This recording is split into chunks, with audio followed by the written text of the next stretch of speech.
itu seorang spiritual yang bawa jin juga terkena. Bahkan jinnya sendiri saya rasakan terkena.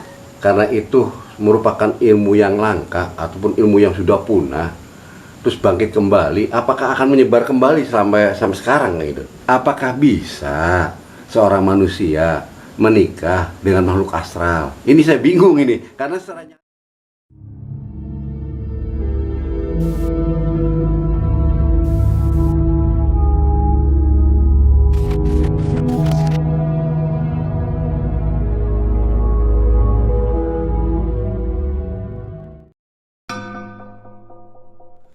Assalamualaikum warahmatullahi wabarakatuh.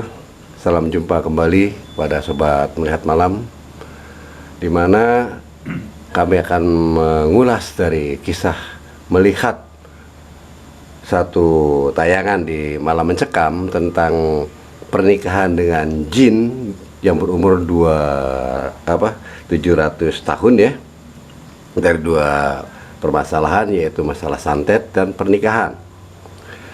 Kebetulan di studio kami telah hadir Ki Bayan bersama Kang Idot ya.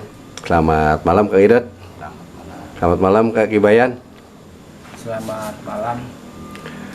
Nah, ini Kang Idot sama Ki Bayan. Setelah saya mengulas dari melihat daripada Malam Mencekam ya, ada niatan untuk mengulas nih dari peristiwa ini nih. Sebetulnya apa sih yang dinamakan dari fenomena santet itu, Kang Idot? Literaturnya itu. Assalamualaikum warahmatullahi wabarakatuh. Selamat bertemu dengan kami berdua, sahabat Melihat Malam.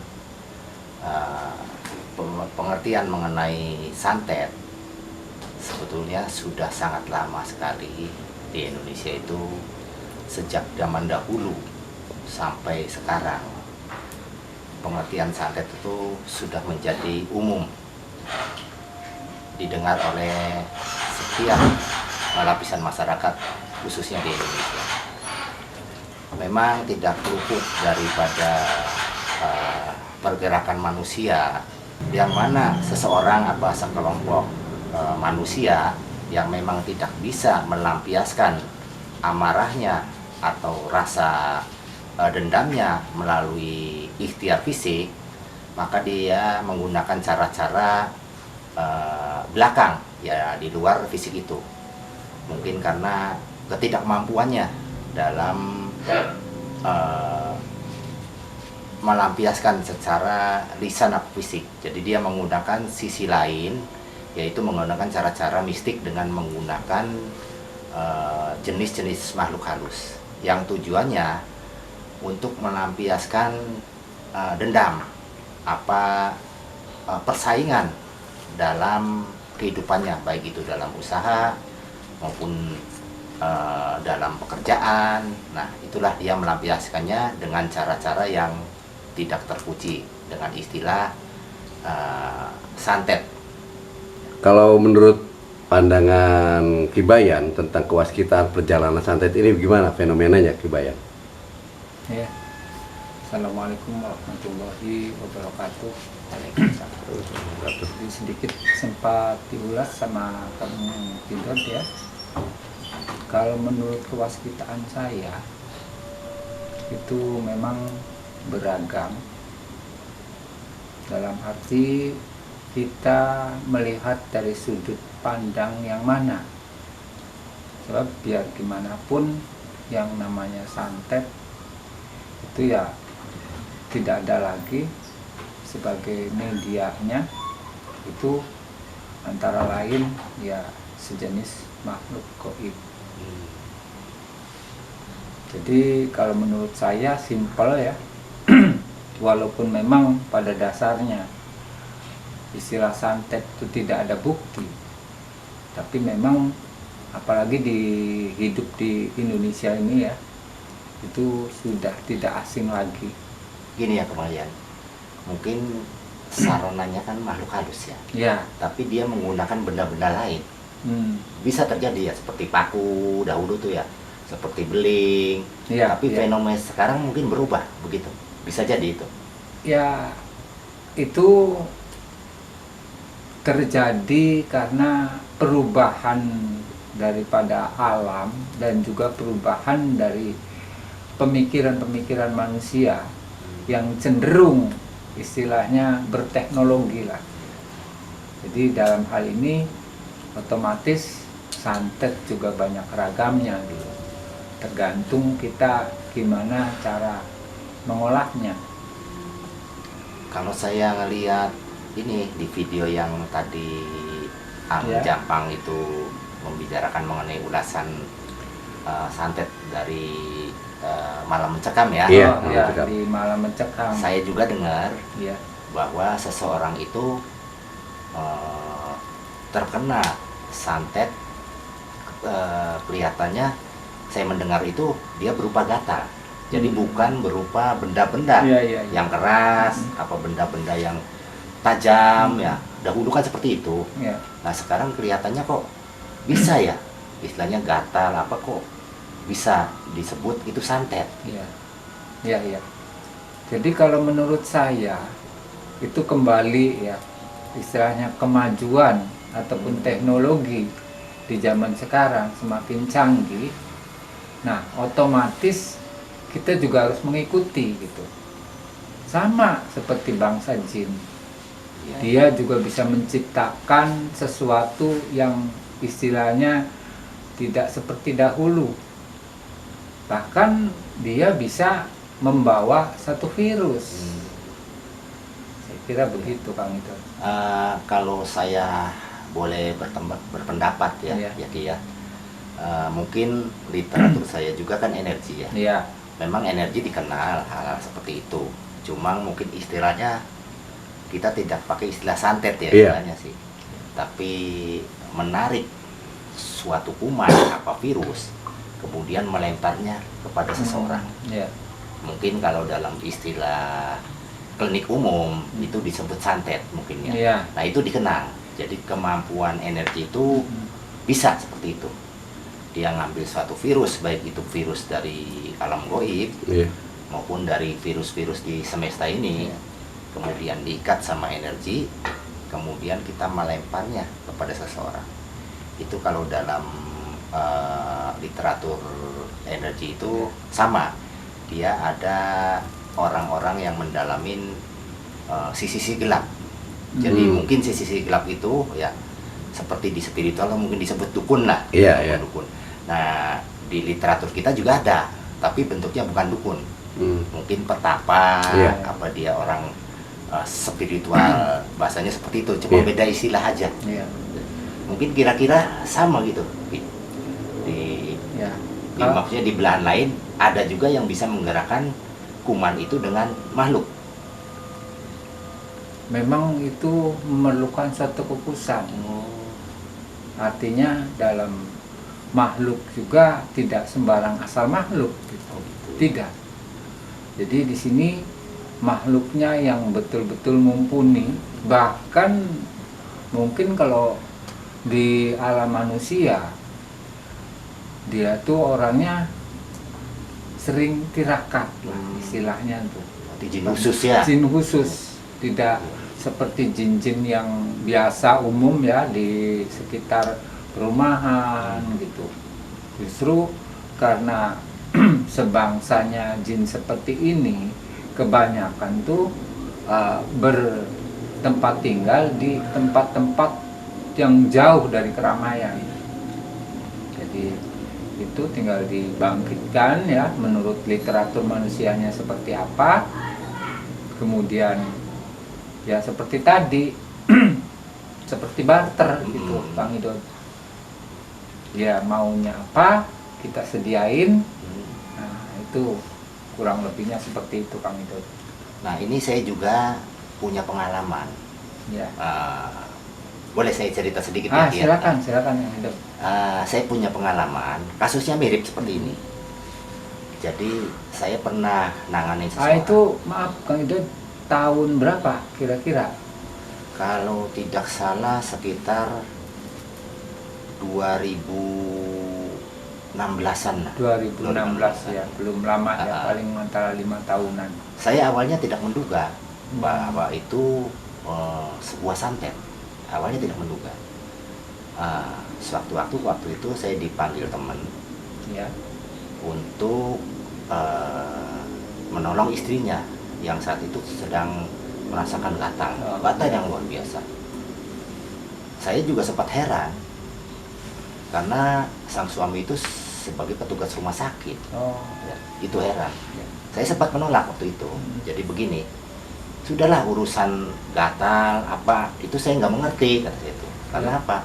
Itu kan urusan medis. Bisa Ya. jadi dia salah makan karena memang punya Alergi. penyakit alergi, ya bisa jadi. Itu kan logika saya seperti itu. Cuma setelah saya tolak, tapi dia tetap setengah jam kemudian dia nelpon saya, sudah datang aja. Tetap saya tolak lah, karena apa yang harus saya lakukan mengenai urusan orang gatal saya kan nggak tahu ya. Bisa jadi dia alergi itu. Ya. Akhirnya karena saya nggak enak, dia seorang teman dekat, saya akhirnya datang. Ternyata setelah di sana kaget juga. Ternyata apa yang dia ceritakan tuh memang tidak sederhana. Jadi saya ke sana waktu itu kaget, di rumah sih sudah penuh orang. Bahkan kemungkinan sih diperkirakan adalah sekitar 11-12 orang dan semuanya gatal. Saya aneh. Satu keluarga atau gimana gitu? Jadi ada tetangganya di mana itu dia gatal kan sampai histeris nih. Ya. Dia nengok, istilahnya nengok. Tetangganya sebelahnya nengok. Hanya dengan nengok dia terkena gatal juga. Itu saya nggak habis pikir itu tuh.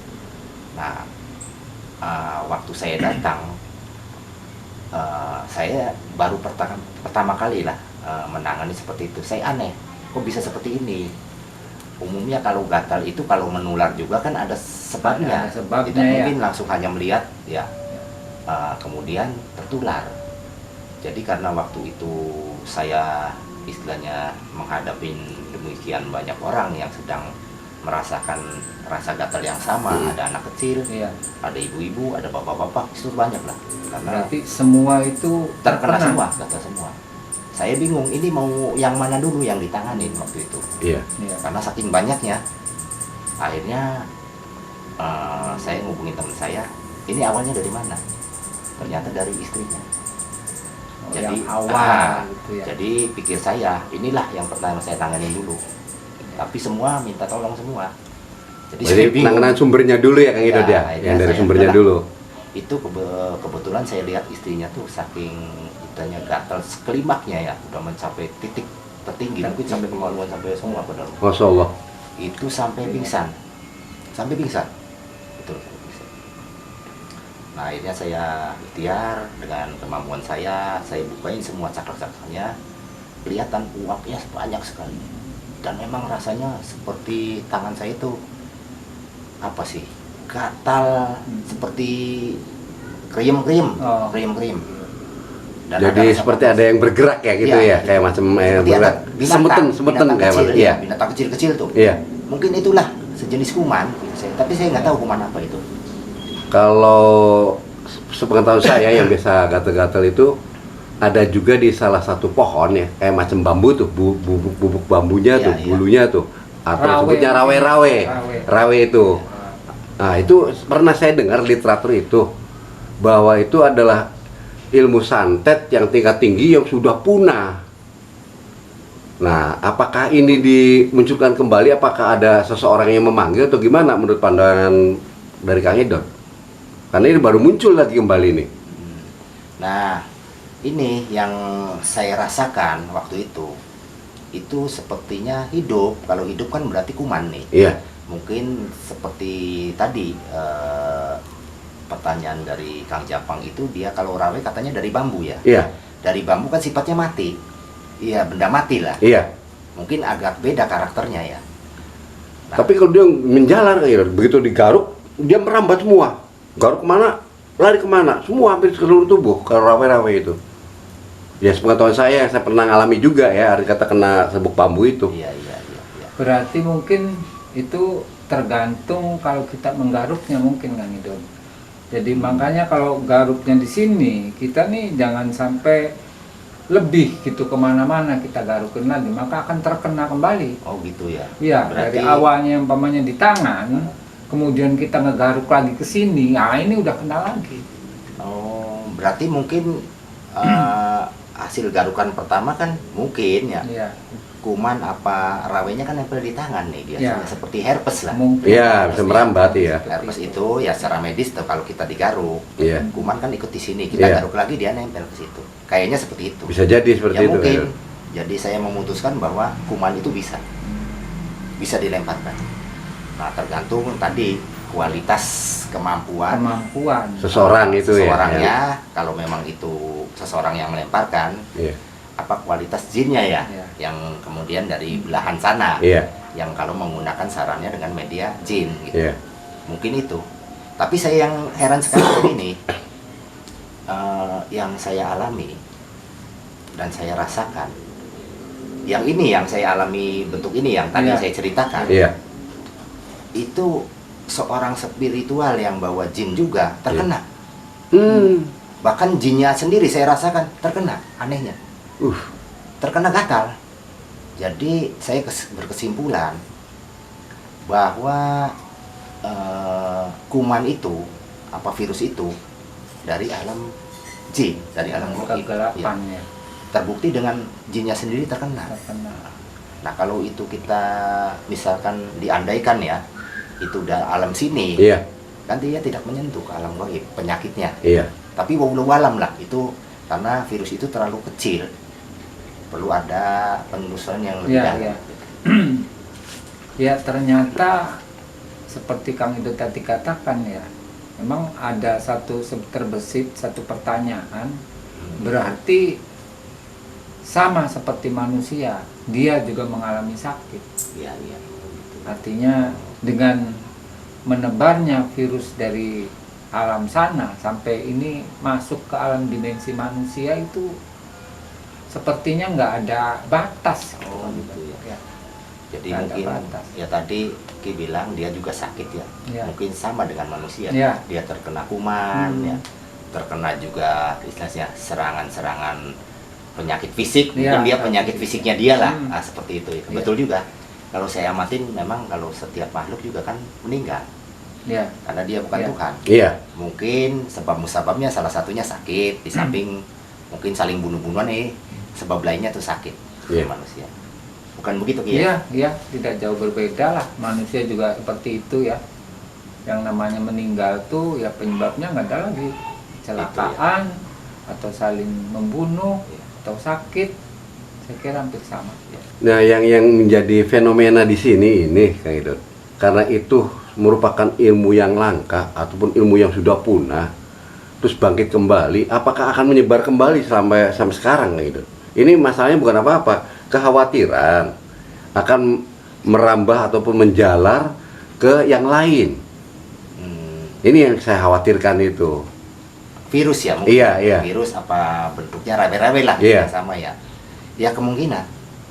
Jadi begini, kalau virus apa rabe-rabe itu menghinggapi seseorang, karena itu mungkin kalau lihat dari rabe-rabe jadi ada sesuatu, itu kan ilmu dulu. Saya dengar Iya. ilmu yang memang sudah tidak ada Sudah sekarang. punah. Ilmu langka lah. Ya. Sepertinya mungkin ada kekhususan orang-orang tertentu yang bisa membangkitkan. Tapi saya jamin dia tidak akan bisa menguasai. Setelah dia bangkit, ilmu itu bertebaran. Saya jamin tidak ada. Karena apa? Bentuknya virus. Jadi akan terlontar begitu saja di alam semesta. Ya mungkin dianya juga bisa terkena juga. Bisa juga, bisa juga. Itu sepertinya mungkin dia tidak paham akan risiko terhadap penyebarannya. Penggunaannya. Ya. Iya. Seperti ya kuman saat ini yang kita hadapin. Ya, pengendaliannya ini Corona belum Iya. mampu ya, iya. Tidak akan terkendali. Cuma mungkin kadarnya beda dengan corona ini. Tapi menurut saya, walaupun itu sudah terbereskan dalam tubuh, dia akan keluar ke udara dan sebagian. Nah, saya merasakan perkembangbiakannya luar biasa seperti Masya Allah. virus.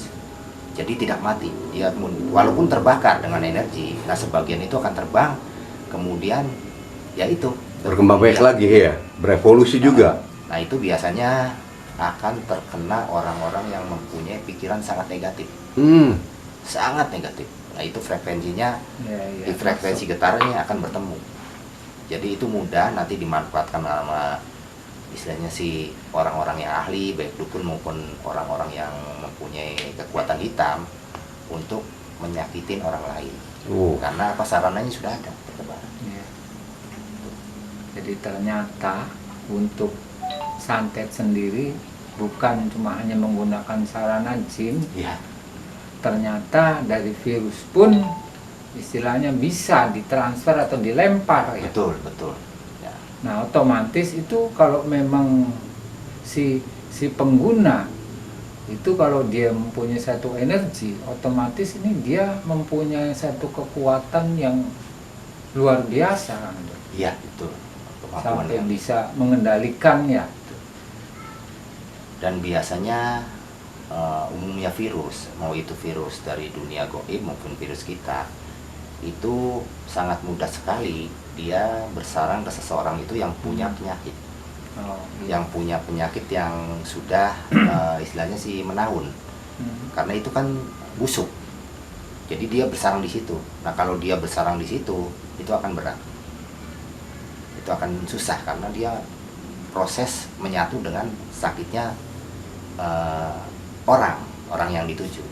Nah, biasanya orang yang dituju tidak merasakan bahwa dia terkena santet, karena dia awalnya sudah merasakan sakit bawaan, Ya, jadi seolah-olah sakitnya dia.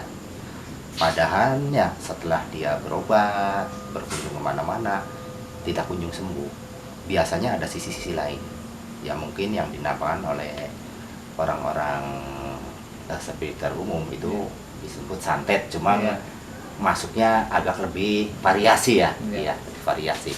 Jadi bukan jarum, Ya, bukan beling, bukan paku, Ya. tapi Itu virus. mungkin terlalu ini ya, artinya itu terlalu kelihatan. Iya, oh bisa jadi Iya. itu untuk mengelabuin ya, Ki, ya. Mengelabui.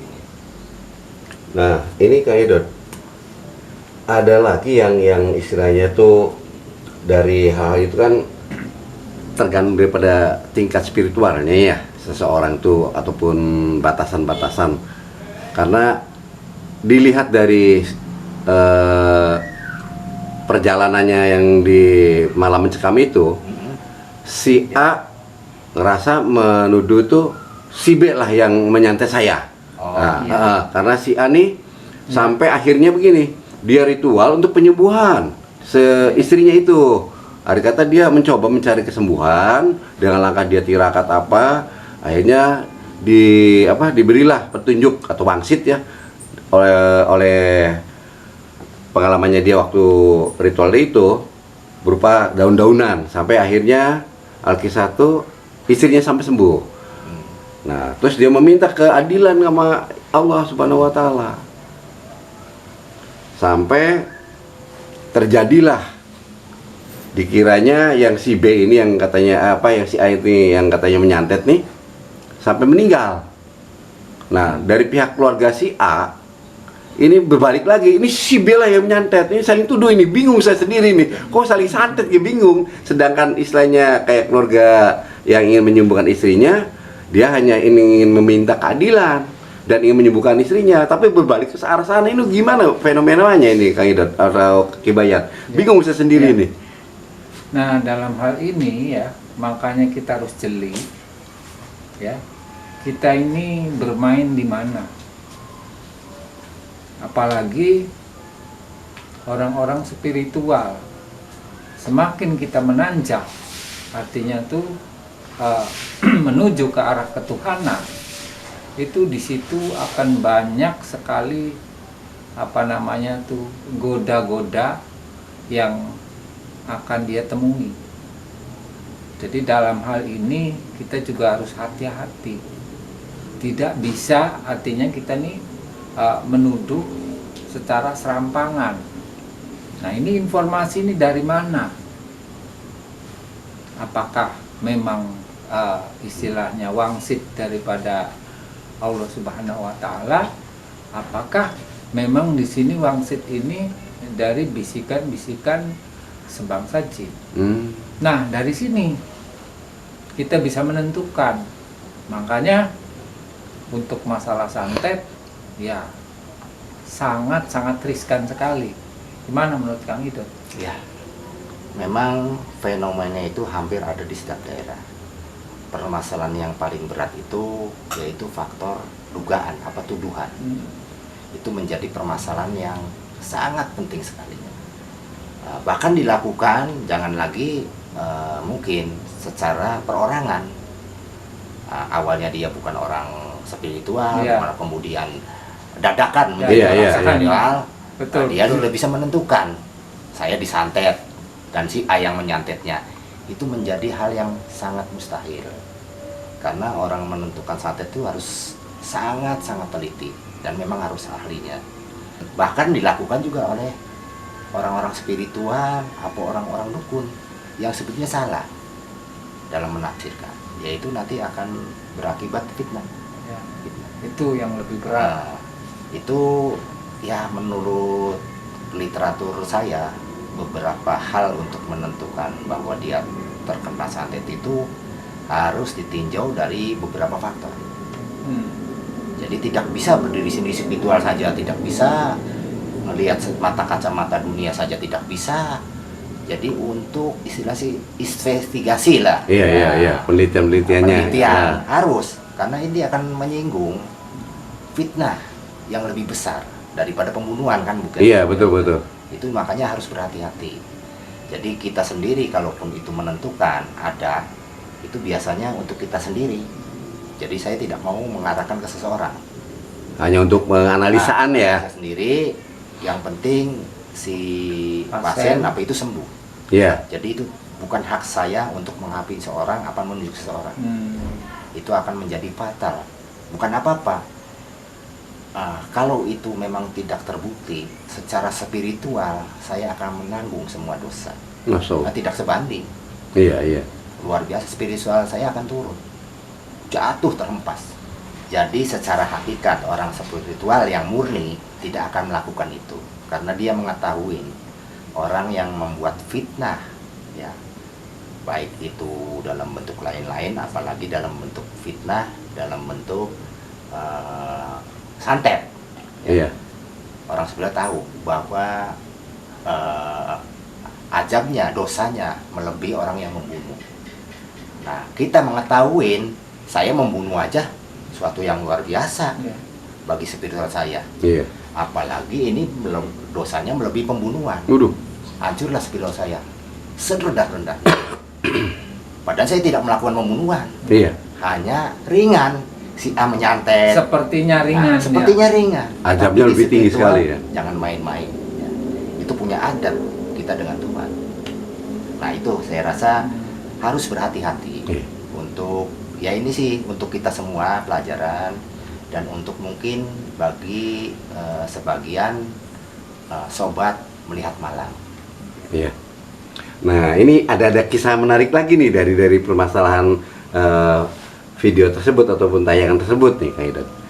Apakah bisa seorang manusia menikah dengan makhluk astral? Ini saya bingung ini karena secara nyata kita ya manusia sama manusia kan. Kalau dengan makhluk astral, saya bingung ini wujudnya kayak apa, kita sendiri nggak bisa ngelihat kan. Pusing Kang Idot. Bener nggak Kang Bayan? Betul, ini fenomena sangat menarik sekali nih untuk dibahas nih Kang Idot sama Ki Bayan. Mohon penjelasannya lah, istilahnya biar istilahnya kita sendiri nggak kebingungan ini untuk membahas ini nih. Ya mungkin tadi pertanyaan mungkin sudah bergeser ke ini ya, ke perkawinan antara manusia dengan jin ya. Iya. Jadi kita tinggalkan dulu itu masalah itu udah selesai ya. Iya. Fenomena itu saya sudah banyak mendengar sebetulnya. Mungkin bukan dari videonya dari Kang Ibrahim saja ya. Iya. Saya sebelumnya mungkin ada punya cerita Kang itu tentang hal seperti itu? Itu banyak sekali. Jadi ada seorang teman juga kan begini. Iya. Sebetulnya dia tidak vulgar seperti itu, tidak menyatakan saya nikah, apalagi ada mahar, itu enggak. Iya. Jadi dia berbicara saya sudah kawin dengan seorang jin, ya, dan dia dikasih kelebihan sesuatu. Pada dasarnya manusia maupun jin, kalau mengharapkan suatu tujuan, ya, ini baik jin baik manusia, pada dasarnya itu akan lari ke jenis-jenis bentuk goib. Iya. Mungkin di dalam bentuk alam dunia dia tidak terjangkau untuk mendapatkan itu, sehingga dia akan melampiaskan ke sisi lain untuk sebagai sarana lah. Iya. Maka kadang-kadang karena pemahaman kodam apa jin itu demikian sudah membudaya di Indonesia, sangat membudaya, maka sudah bagi sebagian masyarakat itu percaya kalau dia berhubungan jin itu akan mempunyai sesuatu kelebihan, apa akan memudahkan dalam usahanya, apa dalam kehidupannya. Nah, itu sebutnya pakem. Jadi hanya pemahaman secara tradisi. Ya. Kalau dilihat dari ajaran kan sangat bertentangan. Iya. Apalagi dalam apapun ajarannya itu tidak dibolehkan. Apapun ajarannya, apalagi di Islam ya. Nah, secara akal rasio itu kan juga sangat bertentangan dengan akal sehat. Artinya gimana tuh sangat bertentangan dengan akal sehat tuh? Jadi begini, apa yang ditawarkan oleh makhluk halus untuk sesuatu iming-iming, sesuatu yang bisa menyelesaikan solusi bagi manusia, Iya.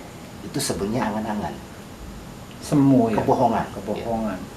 Karena dalam ayat kan disebutkan bahwa janji-janji iblis dan jin itu hanya kebohongan. Ingkar ya. Ingkar, bukan ingkar. Jadi dia berbohong supaya manusia itu bisa mengikutinya. Bisa Jadi tertarik. sebenarnya angan-angan kosong. Nah, sebenarnya pada diri manusia sudah ada semua potensi. Ya. Bisa jadi pada saat dia bertemu dengan jin, kemudian ada semacam bisikan-bisikan, itu terjadi, bisa saja terjadi. Nah, itu mungkin kebetulan apa memang karena manusianya itu tersugesti, karena ada informasi tersugesti, akhirnya terjadi. Nah, tapi kenyataannya karena itu sifatnya tidak mutlak, ya hanya kebetulan apa temporer, itu tidak mungkin dilakukan berulang-ulang. Oh, iya. Itu ya pada umumnya sepertinya begini, pernikahan dengan jin tuh memang itu sangat apa sih, susah dipahami oleh akal, sangat susah. Cuma bagi mereka mungkin ya pakem, kalau dia memang berdiri sendiri, pemahaman dia seperti itu, memang ya tidak bisa kita masuk, toh itu pemahaman dia. Iya. Apalagi itu memang bagian dari keyakinan dia. Nah, yang penting saya menjelaskan bahwa di secara ajaran itu diharamkan, Iya. secara sosial itu tidak dibolehkan. Itu aja yang bisa saya sampaikan mengenai keyakinan orang masing-masing lah. Iya. Monggo-monggo wae ya. Monggo saja, mau kawin sama jin, mau sama iblis, mau kawin sama malaikat juga boleh. Terserah Iya. dia, iya, nggak masalah. Iya, kalau secara akal, makanya saya sendiri bingung. Karena kan biasanya manusia dengan manusia, hewan dengan hewan. Hewan juga kan tidak semua hewan bisa nikah dengan hewan asal-asal hewan. Karena kan satu ras juga. Arti kata kayak macamnya ayam ketemu sama ayam, Iya. bebek sama bebek, walaupun itu sama-sama unggas, satu ras. Tapi kan ada pasangannya. Nah, menurut Kak Idot, apakah bertentangan juga? Apakah sependapat dengan pemikiran saya dengan masalah harus dengan rasnya? Ini kan di luar dari ras nih. Ya Iya. itu. Ya, kalau menurut saya ya memang ini tidak lumrah ya. Ya mungkin dalam kitab sendiri, kitab Al-Quran itu memang tidak dibolehkan. Artinya tuh hidup berpasang-pasangan menurut jenisnya. Artinya kalau memang manusia ya memang harus dengan manusia. Kalau sejenis burung ya memang harus dengan burung. Jadi kalau sudah terbalik umpamanya dari burung dikawinkan dengan macan ataupun kucing, ya ini udah tidak lumrah lagi. Iya. Saya kira seperti itu Kang Jampang. Begini, boleh saya tambahin? Ya, silakan. Jadi mengenai fenomena manusia dengan jin itu kawin, Iya. itu sebetulnya sih bukan orang spiritual. Jadi orang bermasalah dalam dirinya. Iya, iya. Karena orang spiritual itu sudah diceritakan dari zaman dahulu, ya, zaman kenabian ada seperti itu. Bukan nggak ada, ada. Baik itu spiritual jalur-jalur ajaran yang lurus maupun lawan-lawannya. Iya. Tidak dikenal bahwa dia menikahi jin, tidak ada. Apalagi di karangan lurus, misalkan di tabiin, ada orang tarekot. Contohnya ya, beberapa sufi banyak sekali, dia tidak pernah ngambilin jin, Iya, tidak iya. ada. Sampai kurun waktu turun di Indonesia awalnya para wali, Iya. tidak dikenal. Ini tumbuh dengan sendirinya. Jadi ada spiritual yang aneh. Dan itu menyalahi aturan spiritual. Iya, iya. Menyalahi aturan spiritual. Nah ini mungkin muncul baru lah. Dulu tidak dikenal, sama sekali tidak dikenal. Iya, jadi saya sendiri agak bingung nih Kang Ido tentang masalah sisi spiritual. Mengenai masalah spiritual sendiri, ya kita tarik nih benang merahnya tentang spiritual tuh secara umum itu gimana sebenarnya gitu, secara benang merah nih. Nah begini, orang spiritual tuh secara hakikat dia akan mencari dirinya sendiri, Jati diri ya. jati diri. Tujuannya untuk bertemu Tuhan. Iya. Semua, bukan cuma Islam. Pada hakikat yang membedakan kan Tuhannya, penafsiran Tuhan. Mau Hindu, mau Islam, mau Kristen, mau Buddha, mencari dirinya siapa dan Tuhan itu siapa. Itu permasalahannya. Jadi secara umum kalau orang spiritual itu pasti larinya ke dalam, bukan keluar. Baik itu berzikir maupun bertawadu maupun berdoa macam-macam lah, dia akan lari ke dirinya. Nah, dengan istilahnya memahami dirinya, dia akan memahami Tuhan. Ya. Itu pada intinya. Ya. Iya. Jadi buah dari spiritual itu, buahnya itu suatu kebaikan, sosial tinggi, hati nurani yang lembek, yang lunak, Yang halus ya, penyayang ya. tumbuh dengan seri akhlak-akhlak yang bijaksana, kemudian kemanusiaan yang tinggi, itu sayang terhadap semua makhluk Tuhan. Itu buah-buah dari spiritual. Jadi alangkah anehnya kalau spiritual kemudian buahnya kezaliman. Itu bukan spiritual, itu menurut saya bukan. Buahnya spiritual seperti itu. Seperti Jadi ada sesuatu yang melenceng gitu ada ya. yang salah ya. Aslinya seperti itu. Berarti kalau begitu sistem cara pemahamannya ya Kang Ido ya. Ya, bisa jadi ah. salah dia memahami sesuatu. Kadang-kadang sesuatu kan dipahami oleh diri sendiri. Iya. Ya. Dia membenarkan dirinya sendiri tanpa merujuk ke suatu hukum-hukum tertentu. Ya, baik itu hukum spiritual maupun hukum dalam kitab-kitab yang dia yakinin. Gitu. Dia memprediksikan menurut pikirannya dan hawa nafsunya.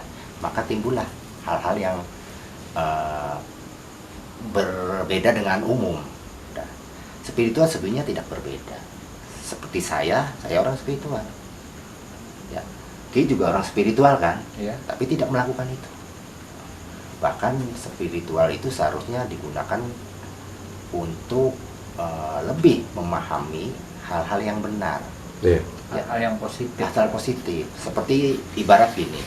Pernah saya mendengar suatu riwayat cerita. Kalau kita menanam sebuah pohon, misalkan pohon duren, ya, Ya. dengan bibit durennya bagus menurut seseorang, ini bibit duren yang bagus, unggulan. Kemudian kita pupuk, siramin rajin. Nah, pupuknya itu sebagai ibadah. Iya.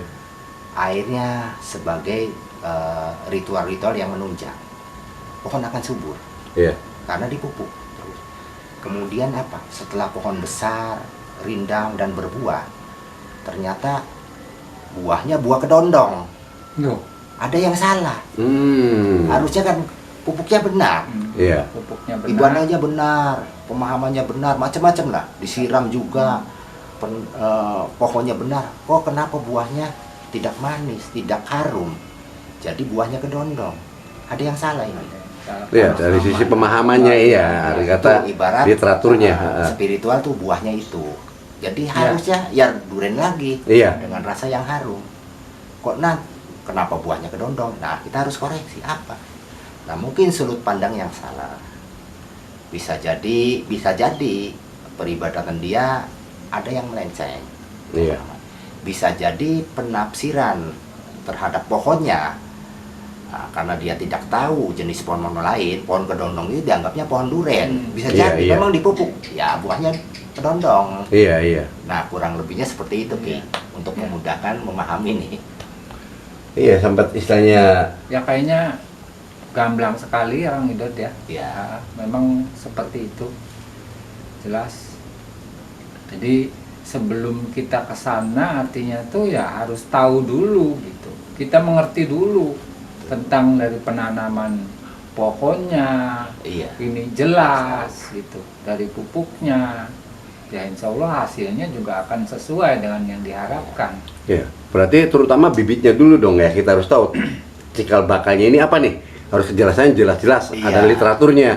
Jadi jangan sampai punya pemikiran, pemahaman yang berbeda dengan hasilnya gitu kan. Itulah yang akal dengan spiritual itu harus berkesinambungan, harus bekerja sama. Selaras ya. Di mana spiritual dia berkata seperti itu, akal harus membenarkan. Jadi nggak sesuai. bisa akal arah kemana, spiritual kemana.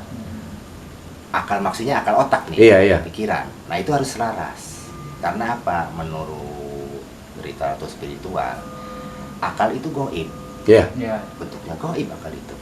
Kalau dia lari ke otak, maka menjadi suatu ilmu pengetahuan Iya. dalam bentuk Pemikiran-pemikiran. usaha. Iya. Kalau dia lari ke hati, menjadi akal spiritual. Sebetulnya dua-duanya akal. Iya. Nah, itu kesempurnaan kalau akal diseralaskan dengan pikiran, dengan hati. Iya. Seperti yang ada di dalam Islam tuh suatu keseimbangan. Ada lahir dan batin. Iya. Nah, itu keseimbangan. Tidak boleh ini meleset jauh, ini tertinggal. Karena ini harus ada komunikasi. Nah, itulah untuk menjaga keselamatan manusianya sendiri sebetulnya. Iya, jadi sempat menarik juga dengan istilahnya penuturan pemaparan yang ada dari seseorang tadi. Terus Kak Hidot menjelaskan serta Ki Bayan juga telah mengurainya. Ini merupakan sebuah ilmu yang jarang orang memberikan masukan atau pemahaman yang harusnya diyakini ataupun inilah standar-standar yang sebenarnya. Ya, Jadi jangan sampai nanti kita tuh beranggapan saya melakukan spiritual, hasilnya berbeda lagi. Ini kekhawatiran saya itu, takutnya Kak Hidot. Bingung saya sendiri itu. Betul Ki Bayan, seperti itu Ki Bayan. Betul Kang ya. Jampang. Jadi spiritual sendiri itu bagi orang spiritual harus mengetahui batasan-batasannya. Tidak kemudian orang spiritual pukul rata. Iya, Tidak. iya. Kita harus tahu batasannya. Batasannya begini. Wilayah kenabian itu bukan wilayah kita. Iya. Sudah wilayah kenabian. Itu jauh dari wilayah kita. Kita istilahnya umat biasa. Kemudian lagi di bawahnya mungkin wilayah orang-orang suci setelah Nabi. Disebut tabiin apa semacamnya lah. Apa wali lah. Nah, kita tuh posisinya di mana? Di sini. Jadi jangan sampai kita itu menyalahi aturan. Kita mempunyai kekuatan seperti Nabi, kita mempunyai tabiin, kita tidak punya mukjizat. Ingat itu batasannya. Jadi kalau orang memaksakan diri ke arah wilayah-wilayah itu, apalagi dia pengen seperti Tuhan, terjadilah kerusakan. Padahal ternyata itu hanya angan-angan. Tidak mungkin terjadi. Saya jamin tidak mungkin terjadi. Karena wilayah kita wilayah manusia pada umumnya. Jadi batasan-batasan spiritual juga ada batasannya. Tidak seperti apa sih taklid buta. Jadi Ya, di mana percaya aja ya. di mana kemudian ini semuanya kita bisa. Tidak seperti itu. Nah, itu di spiritual tuh ada pemahaman yang jelas seperti itu. Alhamdulillah nih Kang Idot, terima kasih banget, terima kasih banyak terima kasih. Serta Kibayan juga atas ulasan-ulasan tentang permasalahan batasan-batasan spiritual, sehingga kita sendiri apabila melakukan spiritual pun tidak salah langkah atau arah. Terus juga kita memahami batasan-batasan manusia ini apa sih, kan gitu. Iya. Dan makhluk astral apa sih, di frekuensi mana kehidupan kita. Maka keputusan saya, beberapa saya pribadi, bersahabatlah sama akal, karena akal inilah masih logika yang masih besar realita kita alami. Oh itu begini, 1 tambah 1 pasti 2, nggak mungkin 1 tambah 1 1 ataupun 6. Hasilnya kan secara logika aja lah, kita hidup di dunia nyata itu. Ini nih yang jadi masukan untuk saya sendiri pribadi, mungkin juga masukan untuk para sobat melihat malam dimanapun Anda berada. Inilah kilasan dari Kang Idot dan Kibayan mengenai tentang batasan-batasan spiritual maupun tentang masalah dari santet, terus adanya fenomena alam astral. Ya alhamdulillah. Apakah begitu istilahnya bisa dipahami oleh sobat-sobat melihat malam dari ulasan Kang Idot? Bukan begitu Kang Idot? Ya. Jadi apakah baik Kibayan untuk masalah hal ini kita ambil sisi baiknya ya, kita buang sisi jeleknya agar kita bisa hidup lebih membaik lagi dan lebih sempurna dari apa yang kita harapkan ya. Amin, amin. Nah menurut Kang Idot atau Kibayan ulasan apa ada yang perlu diulas lagi nih? Ya menurut saya pesan aja. Jadi orang belajar di spiritual itu harus dikuatkan dulu akidahnya. Jadi supaya orang jalan di spiritual itu akan menapaki jalan yang gelap. Sedangkan di dunia semesta aja kita yang terlihat, kita masih tertipu. Banyak salah. Jadi jangan punya penafsiran begini umumnya. Nah saya berhubungan dengan jinnya jin Islam, jin Muslim. Nah kebanyakan orang bersandar ke situ. Sekarang kita uji. Orang Muslim aja sesama kita banyak yang nipu. Iya. Betul, memang iya betul. Iya bersorban dia. Itu yang kelihatan ya. Apalagi di alam goib, jin Muslim. Bingung makanya saya sendiri. Dari api. Apa tidak bisa menipu? Bisa. Bahkan lebih tinggi karena ciptaannya yang panas. Iya. Itu saja. Jadi berhati-hatilah kalau dalam spiritual, harus bijaksana karena akan membawa jiwa dan ruh kita akan menjadi rusak kalau salah. Nah, itu perlulah sandaran-sandaran akidah yang benar, penuntun yang baik gitu. Nah, karena fenomena sekarang sudah sangat kompleks. Itu saja berhati-hati.